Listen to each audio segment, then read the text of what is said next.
Welcome to A Couple More Minutes podcast, where two veterans of the animation and video game industry talk about exactly that, animation and video games. I'm Jeff Gabor, and alongside me, as always, is... Pete Paquette. And this time, there's a third. There is a third. Joining us this week is Jeff Paquette. He is the other part of the duo that puts together the Ministry podcast. That's MINESTRY podcast, also a retro video game podcast. I love listening to it. So thanks for joining us, Jeff. Yeah, no, it's always fun to do this, which would be like an inverse space-time of the Ministry. So it's cool. Yeah, it's been fun. You guys have had me on a handful of times, and I really enjoy doing it. So it's cool to have you on this side. Yeah, thank you. Thanks for having me. So this episode, we are actually discussing the new brawler beat-em-up G.I.Joe Wrath of Cobra by Maple Powered Games. And we're also going to review Nine Sols, a side-scrolling platformer with Sekiro. Sorry, man, I hate that name. Sekiro-style combat. But as always, we start the show with Stump Pete.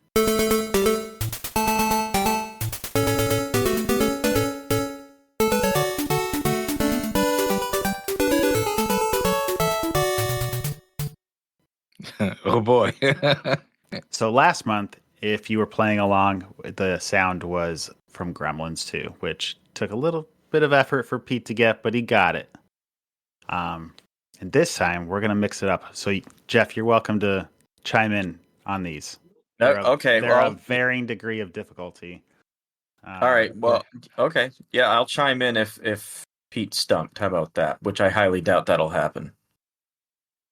I think it. Well, okay. So we got three if different Pete's stumped, games. I'm lost, man. So yeah, that may be true. Let's see here. Game number 1. All right. I will say this segment. It's pretty ripped off from the Nintendo podcast. The what did they call it? Nintendo Power podcast. But that podcast is defunct. So screw it. I'm stealing it. So we got 3 games. One that came out 40 years ago, one that came out 30 years ago, and one that came out 20 years ago. Okay. Okay. So 40 years ago today, not today, this month, around this time, okay? Clue number 1. This game was released 40 years ago this month for the NES. No guesses yet. Okay.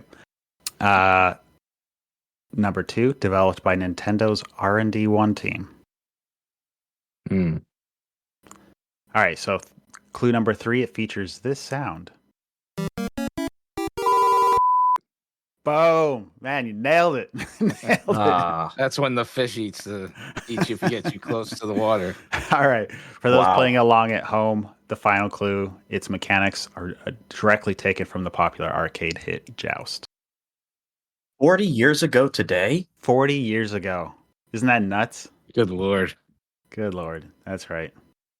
30 years ago, January 1995. This is an SNES game. It's in a reimagining game of mini golf. Oh. Developed by, clue number 2, developed by HAL Laboratory. Oh, it's got to be something.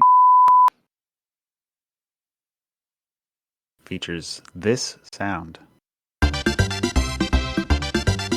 Yeah, it's what it's called. I have no idea. But you're right. So number 4 features a well-known pink Nintendo mascot. All right, now to really freak you up. 20 years ago. Feels like yesterday. It's actually 20 years ago. This popular Nintendo franchise sees Capcom at the helm. Capcom. Number 2 features the protagonist navigating the world with the power to shrink. This is... Bingo, you got it. Nailed it. Yeah. Number 3, I'll give the clue in case people are playing along at home.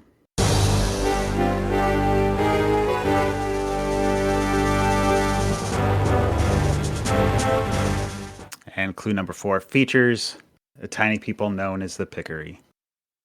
So good job, Pete. You nailed all three.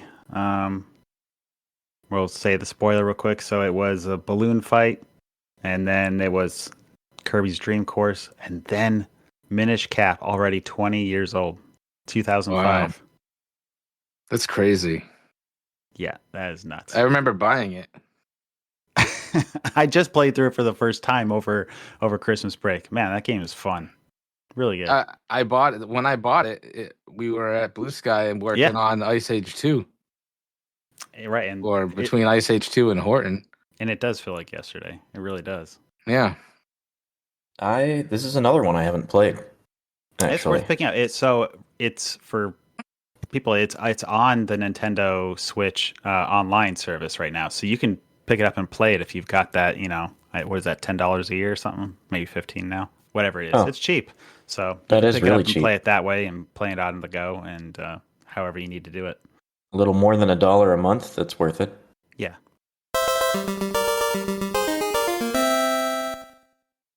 All right, so on to our segment, 1v1, where we put two titans of retro video games against each other to once and for all decide what's the better game. This month we have the arcade hits Donkey Kong versus Pac Man. Can I just say, before we get started on the Donkey Kong versus Pac Man thing, that I wholeheartedly attempted to get involved with the high score challenge. I bought one of those 8-bit dough arcade sticks for the Switch, and I played it on the Arcade Origins. Wow, man, that's dedication. So I had the most, probably one of the most like authentic experiences you can possibly have at home, besides owning the actual machine. Yeah. And I can only get like 33,000 points or something like that. Yeah, I will say, until I started like grinding the game a little bit, that's right around where I would hover, is 33,000. Yeah. I've played both of these games quite a bit, but I haven't played them very recently. But one thing that I can remember where they align in problems is the rudimentary input is very clunky in both games. Well, especially the joystick. I felt if you're playing on the original machines, like it's like you're really having like you can. I still can hear the sound of jamming the stick. Well, I know. Like with Pac Man, it's like if you don't land those turns right, like you're screwed. I was reading some like small like tips and tricks for Pac Man because I was like, there's got to be something more to it. Like, I know people know how to play it, so there's little tips. I had no idea if you properly turn, you pick up a little bit of speed on the ghosts. I don't know why I'm this old now and never realized that, but that's such a small thing. So it's like you're just shaving off just a little bit of time, because it's like, I think what it is, it's rounding. It's like it reads your input, and instead of waiting for you to get to a certain point, it's like you just get to the point where it says, okay, now I'm going to read your input, and it'll make it like kind of pops you. Weird. That's my guess. So you can pick up speed that way. I mean, it could be that the ghosts don't turn as fast either. I think so. Well, because they have to get to that same, they have to get the middle point, and then so you're able to shave a little pixel time off each turn. Huh. And I didn't know each ghost inherently behaves differently. I didn't know that I either. didn't know that either. That's a cool little piece of trivia. For instance, the red ghost, I believe his name is Blinky. It only travels behind you. Like it's a chaser. So it's never going to try to like predict your moves or cut you off. Mm-hmm. So if you know that, you can navigate around knowing it's only going to just snake me. It's only going to trail. Whereas the pink one, Pinky, I think is his name, will always try to cut you off. So if it sees that you're going one way and you're gonna, if it goes the other, so it plays the counterpart to Blinky. So that way one's chasing and then one cuts you off. But again, you can use that to your advantage by like forcing it to try to cut you off, and then you divert your way and go a different way. It's crazy. And so that's why you're able to strategize a bit doing that. And so I can see why the appeal, if you know all that stuff, it can get pretty addicting. But I had no idea any of that I stuff didn't was know even that happening. either. Yeah, I mean that's pretty brilliant game mechanism. It's very simple, but like that whole snaking thing, it prevents you from backtracking to run away, right? Yeah, right. Yeah.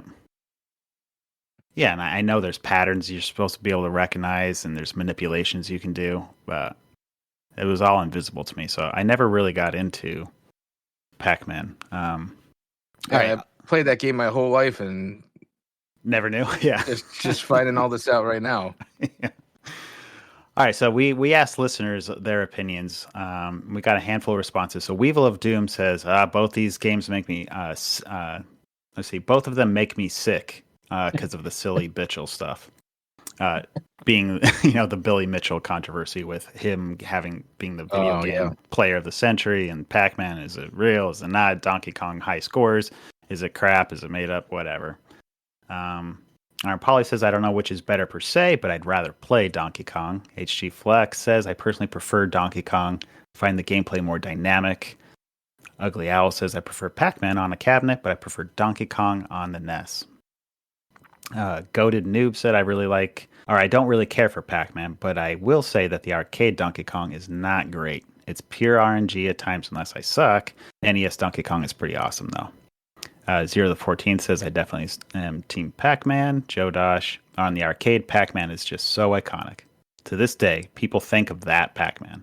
When people think of Donkey Kong, you may get a mix of thoughts, a mix of lots of different versions. The NES being Donkey Kong Country, Mario Kart Donkey Kong. As far as playing at the arcade, I'd take Pac-Man over Donkey Kong. But on the NES, it's the exact opposite. So several people kept writing that in. Well, yeah, that's true. That the NES port is way easier to play than the arcade version of Donkey Kong. Yep, for sure. It's like 1,000 times easier. Yeah. Jay Guard says DK over Pac-Man. So overall, like counting up and getting all the other responses, it did squeeze out Pac-Man. So at least that's their Team Pac-Man. So put that in the column. Okay. Where do you guys fall? So for me, it goes to Pac-Man. For the simple reason, my reasoning is its simplicity is what makes it so like elegant, it's very easy to understand and pick up and play. When you mess up in Pac-Man, it's totally your fault. Yeah. Donkey Kong is close, but it's got some wonky platforming and gotcha moments. And Donkey Kong's ladders can be a chore to get on and off. Well, yeah, that's true. I get stuck at the top of ladders all the time. And that's like a requirement of it. That's core mechanics. So, I mean, like, that's why Pac-Man wins for me. Yeah. Good reason. For me, I'd have to say, so a little bit of background to kind of frame my choice in. But the only version of Pac-Man really that I gave a lot of time to was the version that Pete and I owned on the Atari, which is very clunky. Probably, I don't know, more so, less so than the arcade cabinet. This is the infamous, probably 2600 version. Yes. Yeah. Yes. Yeah, it's the 2600 version, no doubt. It was not a good control scheme. Same thing with Donkey Kong primarily. I did play the NES version, but there was the Atari version which I played most often as a child. So I will frame the choice within those two on the Atari because that's where most of my time is spent. Yeah, so in this case, I have to choose Pac-Man over Donkey Kong for the Atari, mostly because of what Pete said. They kind of echo a lot of those thoughts, but really just because, in spite of the fact of Pac-Man being clunky, I feel like Donkey Kong was more so with the input, where, like Pete said, like you know, sometimes you go for a jump but you're like just one pixel too late and you fall. And it's like, oh my God, it's so frustrating. So Pac-Man for me.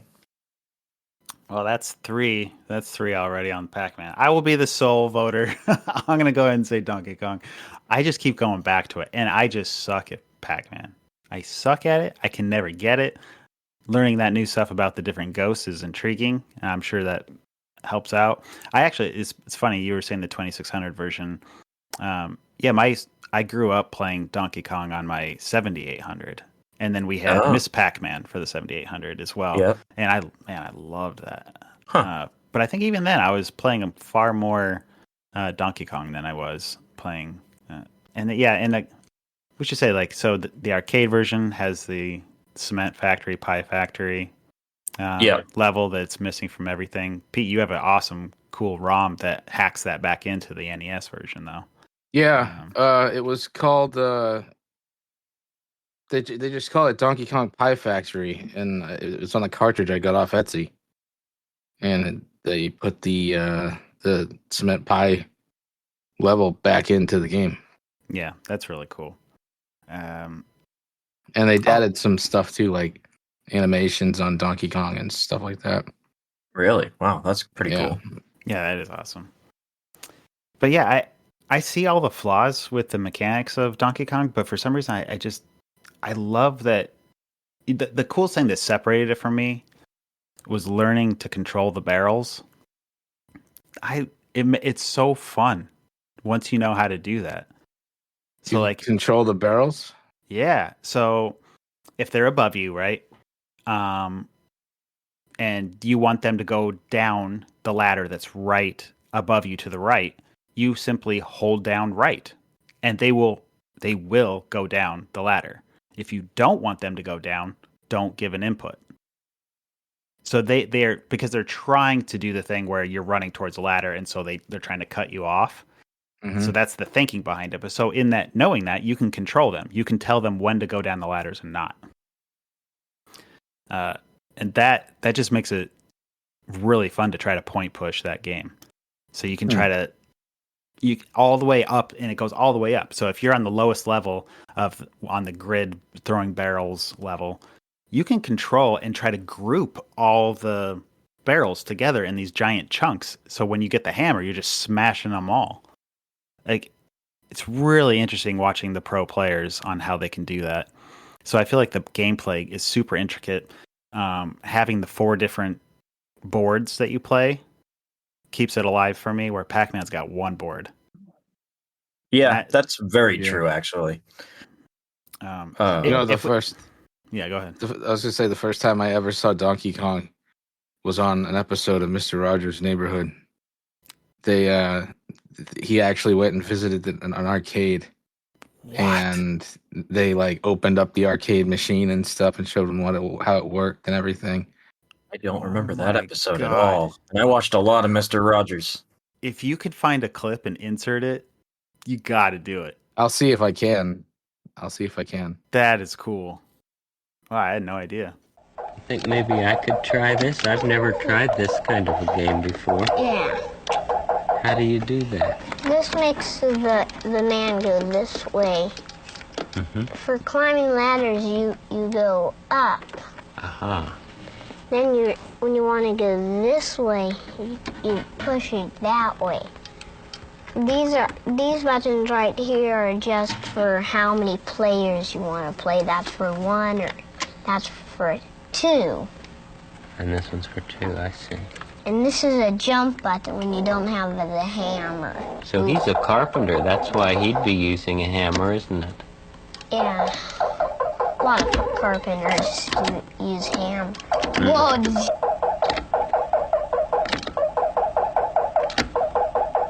Hi. You still out here? Hello. Hi, I'm Keith. I come to collect from the machine. Oh, I'm Fred. Glad to meet you, Keith. And this is Brandon. Hi, Brandon. Could we watch? Sure. Why don't you stand over there? You'll see better. Okay. Excuse me. You stand here and I'll get right here. You get the coins from it, huh? Now I'm going to collect all the money you put in.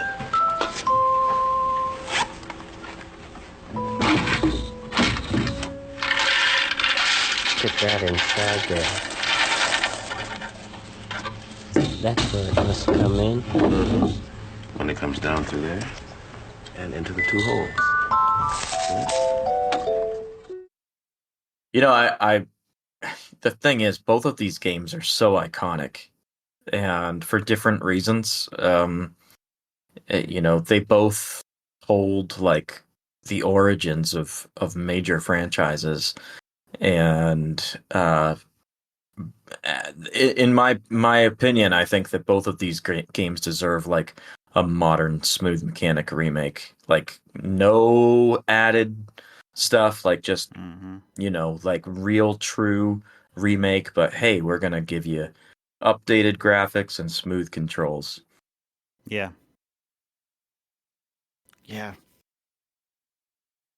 I love playing them. I could keep going back to these forever, and I'm sure I will. Like, if I were to pick like one arcade machine to own, it would be Donkey Kong. And I would say this whole question would be a lot different if we would have put Donkey Kong versus Miss Pac Man, because Miss Pac Man is far superior. That game, is awesome. Yeah. Yeah. Okay.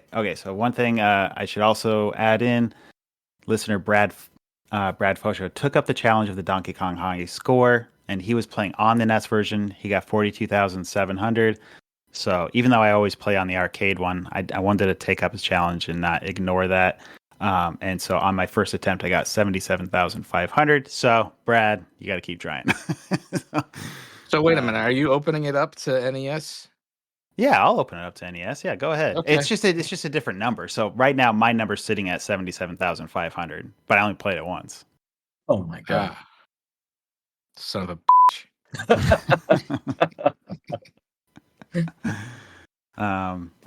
and just for the record, since the last time I put out the challenge for the arcade, my high score now is bumped up to 150,900.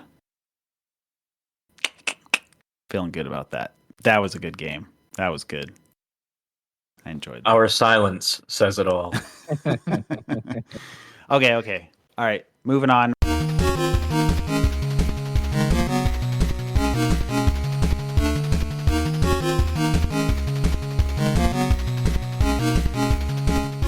We have a small news segment we're going to do. Can't ignore the fact, and I'm sure every other podcast has already talked about it, but why not get our little 2 cents in too? The Switch 2's been announced. Not much information, of course, but it was cool. I thought it was cool. Yeah, it's cool. I'm not really interested. Yeah? But Of what would get you interested? I don't know, because like I have my Switch, and I still have a ton of games that I haven't played on it yet. Yeah. And sure, it's backwards compatible, but am I going to spend all that money just to play the same games that I could have been playing on my first Switch? Unless there's a console killer game that's going to come out, and Well, it looks very clear that Mario Kart is going to come out as a day one release. Mario Kart 9. I mean, I don't know. I don't think Mario Kart would be enough for me. Like, yes, I love Mario Kart, but I don't know. It's kind of like all racing games to me. Like they're all very much the same game, reiterated on new hardware with maybe some new levels, and but they're all just basically adding basic stuff on top of it, like every other racing game, pretty much. All right. So then, thinking about that, I'm sure Nintendo's asking themselves the same question. Then, what is the killer game that makes you buy the Switch 2? The killer game that I want won't ever exist. What is I wonder if we have the same game, Pete. I want the 8-bit Breath of the Wild. Damn it! Oh, no. Yeah, that's definitely not happening.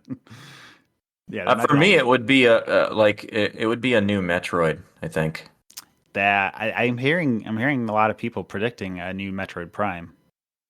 Yeah. Yeah, that would definitely drive me to get a Switch 2 for sure. Yeah, I think that's a good guess. I think that would be a hard. It's tough because they'd be staking the Switch 2 on a more adult themed game. Well, I mean, the thing is like if they're framing it as backwards compatible, right? Then they're gonna need an adult themed game because the Switch has a lot of stuff that, between the retro stuff and stuff like that. Like, I guess for new kids on the block, so to speak, it's they'd have to have some kids games in there too, but maybe like I don't know, a new Animal Crossing or something along those lines. But yeah, I mean, I think the adult. I don't know. I can't say. I don't want to say adult themed. That sounds like I'm talking about like X-rated games, which those might help sell it too. Just saying, Nintendo. But no. But seriously, I think they have to do what they've always done. Nintendo, has always, and we've talked about this on the Ministry, where they appeal to the mass market by making it family oriented, meaning like there not only do you have couch co-op games, not only do you have kids games, but you also have it sprinkled with more adult theme. I keep on saying that, but more adult. I don't know. There's no good word to say here. It's like everything that comes out of adult themed. Nope. Adult entertainment. Nope. No. Damn it. I can't. No.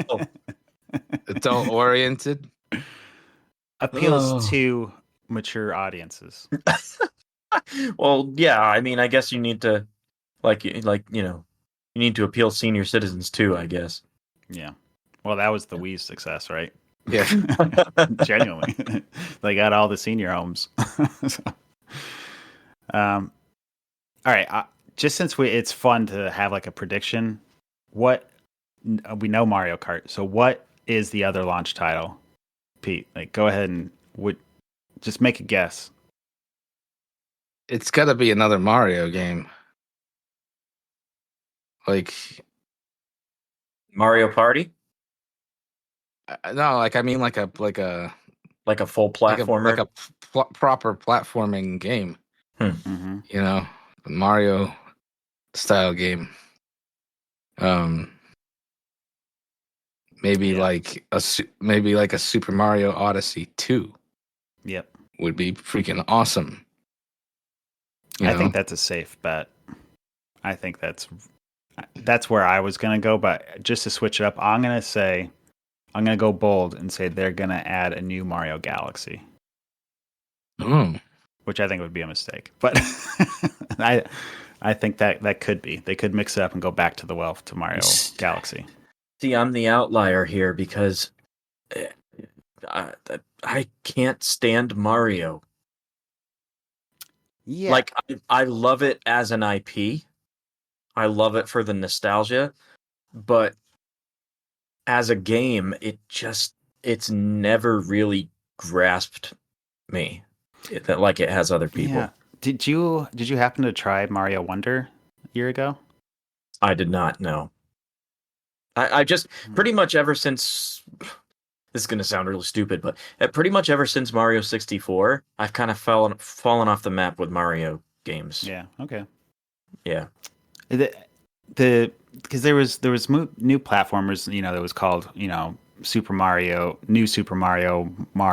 games, whatever, right? It was called New Super Mario Brothers. Yeah, that's what it was. Yeah. For the DS and whatnot, and it felt slippery and never felt right. But I was just gonna put in like a nice tick in the positive column for Mario Wonder, that the mechanics feel tight and like back to Mario 3 Mario World. It's really fun. So if you're looking to like just be curious again, that's where I would go. And speaking of this month's 1v1, we're gonna finally determine what's better, Super Mario Brothers 3 or Super Mario World. Ooh, that's a tough one. I already have an answer. I kind of do too. All right, well, let's hear what your preliminary is. Mario 3. Mm-hmm. Mine is Mario World. Ooh, see, this is gonna be interesting. That's not what I expected. That is Yeah. not what I expected. All right, so as always, you can reach out to us at a couple more minutes at gmail.com to give us your thoughts, and then we can read them off on air next time. All right. On to the last. Sorry, I want to go back to the news. I just wanted to throw a quick thing in because I was looking through the Xbox Game Pass. Man, they have a lot of really killer games that are retro inspired. Celeste is on there. Carry On, Broforce, Hollow Knight, Moonlighter. Those are all fantastic games. I couldn't stop talking about Gree and its predecessor. Oh my god, I can't believe Neva. Yeah. So We really love Gree's, those games. yeah, Gree is up there for free on Game Pass, and Slay the Spire is up on there. And I know you're a big fan of that, Pete. I picked it up and started playing it for about a half hour, and I was like, this is way better than I thought it would be. I was really liking it. I actually really liked it, and I do not like turn-based games.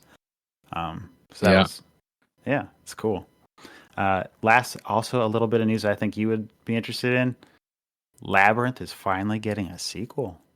I just read this like a minute ago on the outline for this episode, and I had to contain my. Yeah, that's amazing. Yeah. So tied to it is the director Robert Eggers, who just released Nosferatu, and Brian Henson is still tagged as a producer. That's awesome. So the one thing that I'll say here is that there's only one way in my mind that they could kill it. And I don't mean that in like, oh, they're gonna kill it like the good way. I mean like there's one way that would absolutely kill it for me, and I don't even know if I'd watch it. Taylor Swift being in it. Dude, don't Well, wish now that there into are two existence. ways. I wasn't wishing it. I was joking. Now there are two ways. I can legitimately see that be a possibility. The one thing that would kill it for me is if they tried to bring David Bowie back through AI. Do not do that. Do not do that. That would kill it. I wouldn't watch it. Yeah. Wouldn't watch it. Like, respect the man's legacy as he was. Yeah. But I could see them trying. I could see them trying to at least, pilot that, but man, that would kill it for me. It'd be interesting to see Jennifer Connelly again. I could see that being a possible. Like, she could actually, like, it's, her kids or something like that. Like, that seems like low-hanging fruit. As long as Ludo's in it again. Ludo, Hoggle. Yeah. Yeah. Yeah, they got if they don't have Ludo and Hoggle in there, man, why do they and what's the other guy's name? Oh, Sir. Yeah. The guy who rides the dog. Yeah, the dog that rides the dog. He's the comic relief. Like, if he's not in there or some derivative thereof, like, I don't know how they're going to hold it together either. But I can't think of his freaking name right now. I can't imagine this going well. I just don't know. I don't know how you make a sequel. And I could definitely see it also feeling very much like Return to Oz, where it's just bizarre. Oh, no. Oh, well, that could be. Yeah. Maybe it's going to be brilliant. I mean, the first one does not really stand the test of time. I don't know if you guys agree, but it's rough.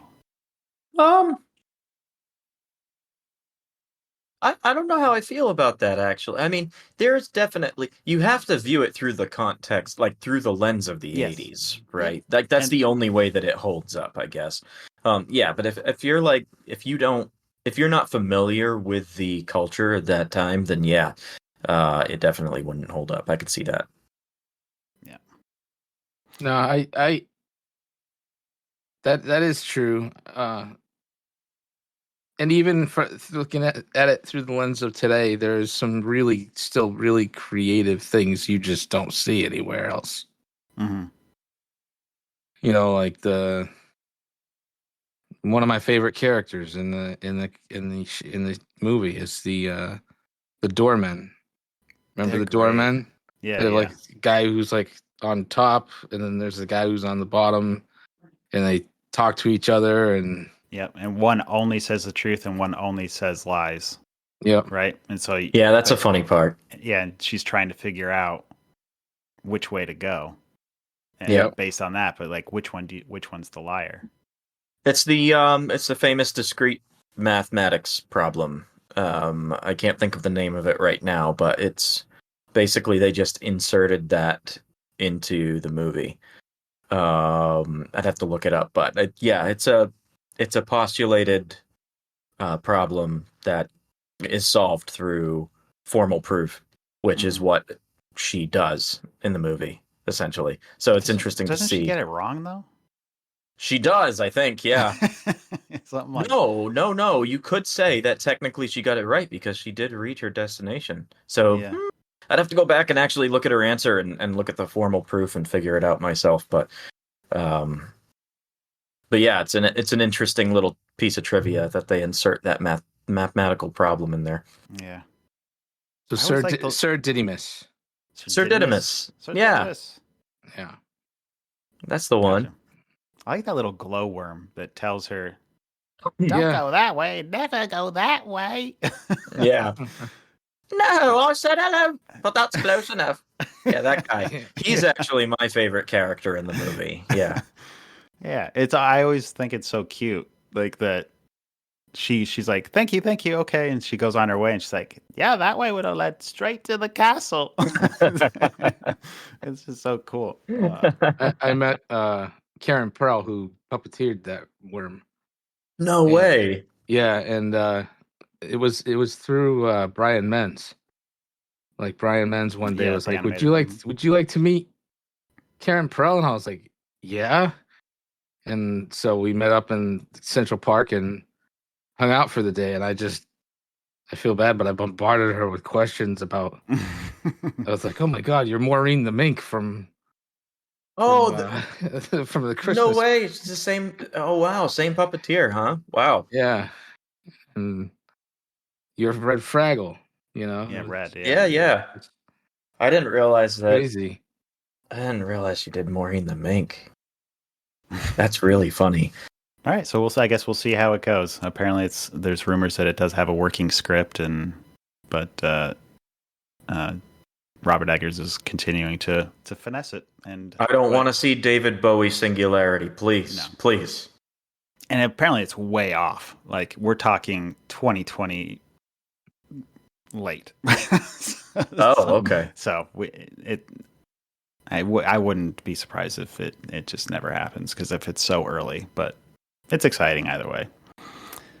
All right, we're going to play a little music, and when we come back, we've got review for G.I. Joe, Wrath of Cobra, and Nine Sols.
All right, so here we go. I'm going to go ahead and start with a quick review of Nine Sols. I took this one on this month.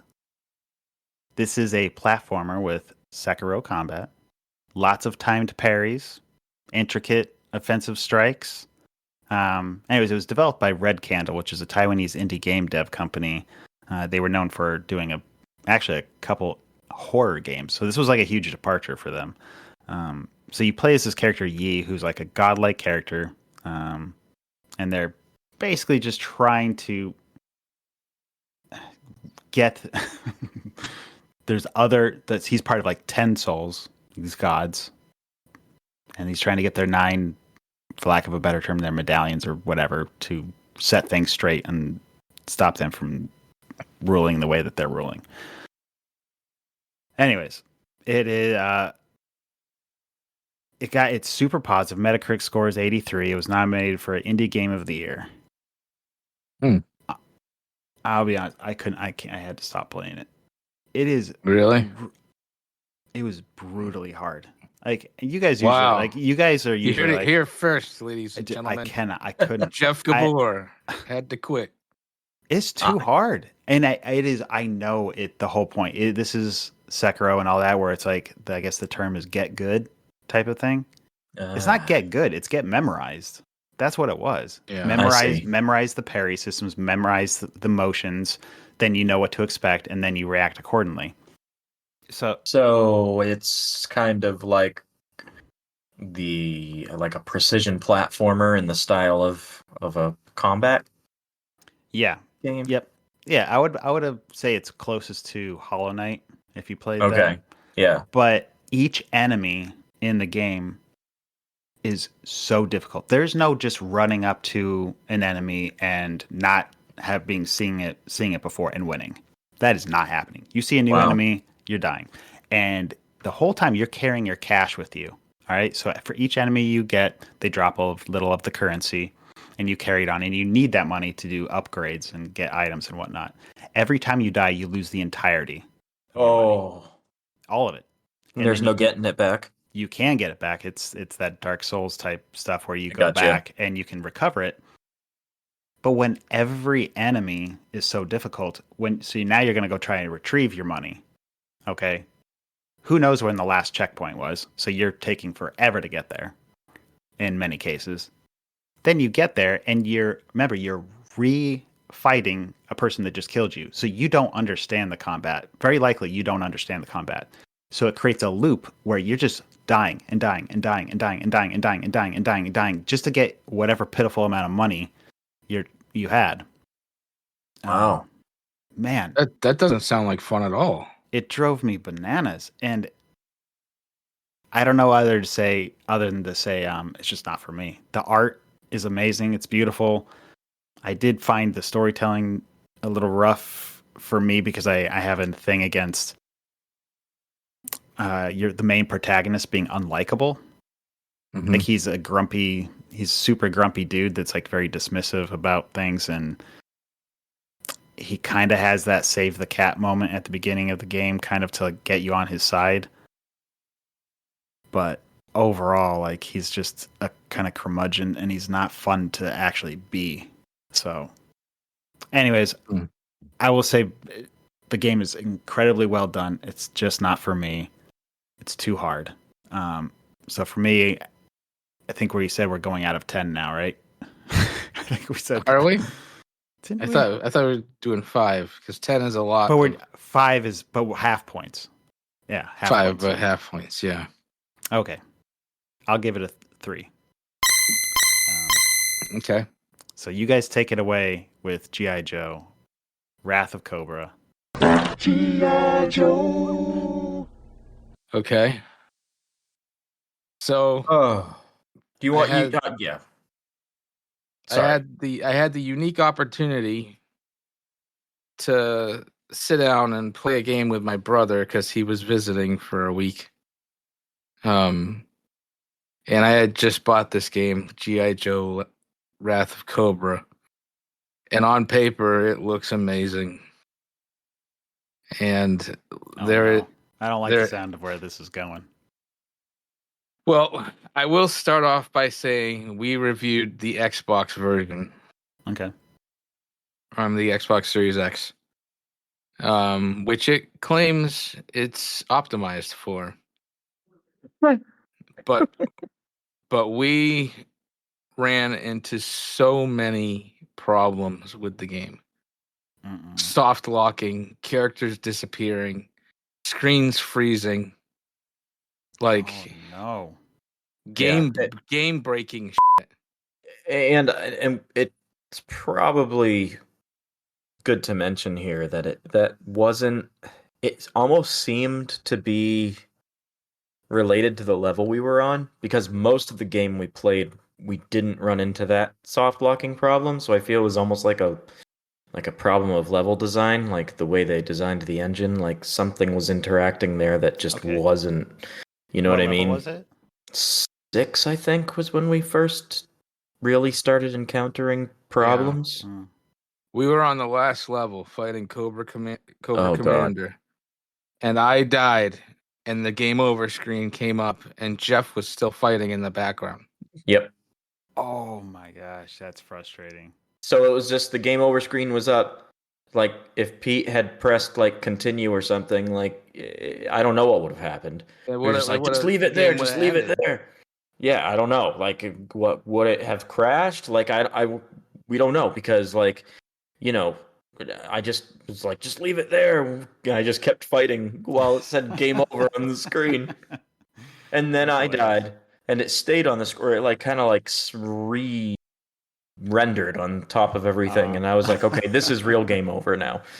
So yeah. So it was made in Unity. I don't know if we should hold that against it, but the story was actually fully animated interstitials, like the old G.I.Joe cartoons. Oh, neat. That's cool. Yeah, but the human faces were kind of wonky when they were talking and stuff. Yeah, it almost felt like one of those weird overdub things that were getting posted on YouTube. Like, yeah, that's the way it felt. Yeah, and you're saying it wasn't like a stylistic choice.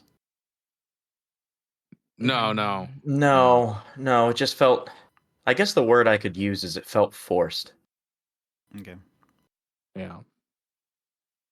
And like the audio would peak like crazy. Oh God, the audio was horrible. The audio in this game was garbage. Like it was derivative. The music was derivative and generic. For example, the first time we heard the boss music, we legit thought it was an exact lift from the TMNT arcade boss fight.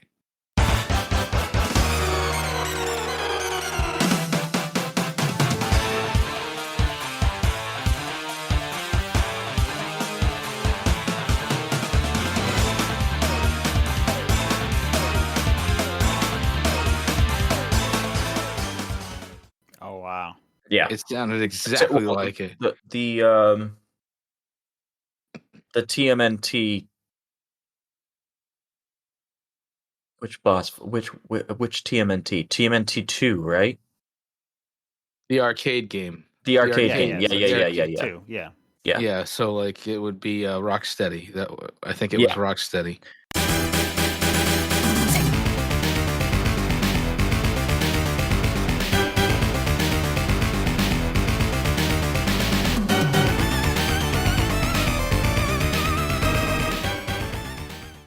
Yeah, it was totally that. It was totally a ripoff. It would, to say it was derivative would be kind. Yeah. The audio, like keep going on the audio. It says here only 3 sound samples for combat that loop. So get used to hearing.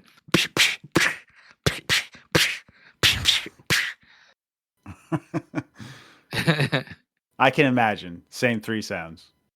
Yeah, it's same bad. 3 sounds. Dang, dude. That's frustrating. They don't do like voices though at all, because I can't stand. Marvel Rivals is out right now, and it's a big game. But every time you attack, you have like a certain thing you say, and so you keep hearing the same damn phrases that sucks. over and over and over again. I hate it. I hate that too. Hopefully that wasn't a thing in G.I. Joe. No, not really. We did find that the gameplay is like being on ice skates. Like it feels really slippery, and you can dash. Like they changed the dash system entirely for a beat 'em up. I don't understand why they would try and reinvent the wheel. Because when you dash in a beat 'em up, you double tap and you hold the second time, right? Yep. This, you just swing your joystick all the way to the left, and depending upon how fast you do it, depends on how the character runs. Yeah, You and the could be in D-pad, you could you're run in always dashing. you could be in the middle of a fight, and all of a sudden you're dashing to the other side of the screen. Oh, Yeah. no. So it's basically like you're accelerating based on how fast you move the joystick, and the D-pad is just full acceleration all the time, so you're always dashing every single time you hit the D-pad. So you can't essentially use the D-pad to play the game. Right. Got to use analog. Yep. Yep. And then you have to be like super gentle with the stick, especially like one of the things that really stuck out to me is like there are these places you can fall down, right? You can fall through the hole, right? In the level. Well, but the perception from the player's perspective is you're going and you're like, you don't realize it's a hole. You're like, oh, gee, maybe this will stop me. And if you approach it from certain directions, it might stop you. But when you fall down the hole, there's no animation to couple it. You just pop right off the screen. And then you're like, where the hell did I go? And then you fall down off from the top back onto the screen. Like, that's the way you respawn. And it doesn't kill you. It just takes away a little bit of your health. And it's just not really... They took so many shortcuts with this. Now, on the flip side, we should say we played the Xbox version. All the reviews we read for the Switch version, people are like, "Oh, this is so fun! It's incredible!" And it's like, what? Like, this doesn't line up at all.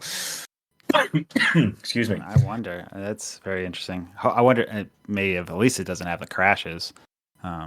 Yeah, I don't know. And trust me when I say I am looking at a long list of issues. Yeah, I don't feel like reading them all. Yeah. All I'm gonna say. Why don't you just list them, Pete? Just read through them, just so at least people know exactly how many problems there are with this version of the game.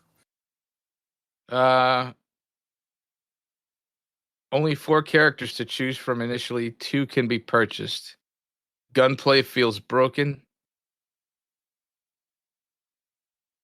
Couldn't figure out how to pick up a character and throw them consistently.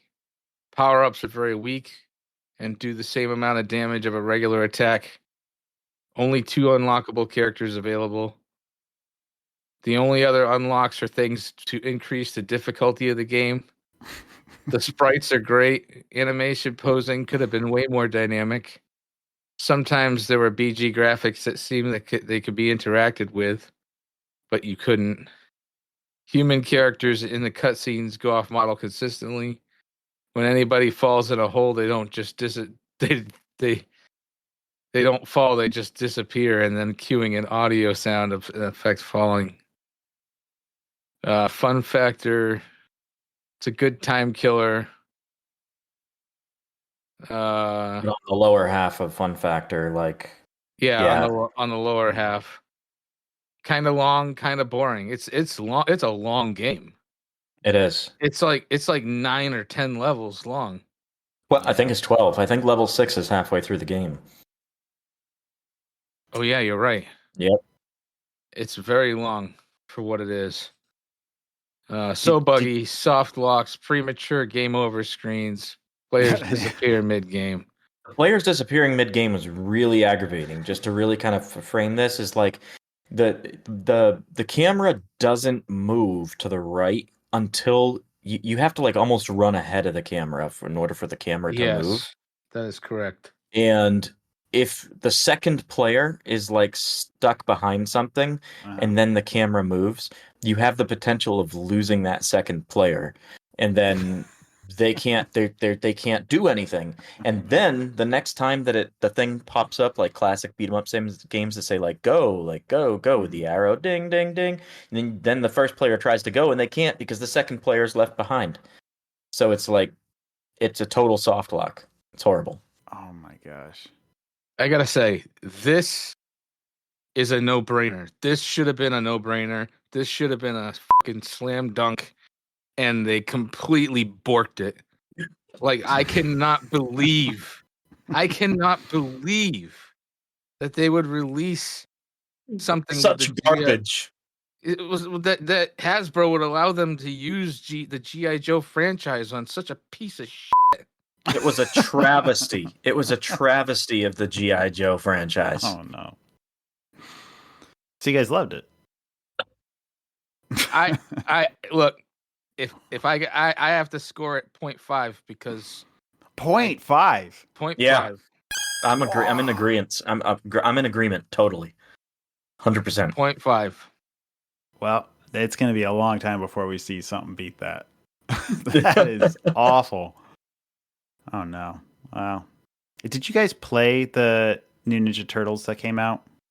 I think it was a couple years ago. No, I didn't. Which one was that? The Brawler. The Shredder's Revenge or something like that. Exactly. Yeah. Oh yeah, that one's great. Yeah, so good. I was just wondering, like, it feels like that's where the bar is.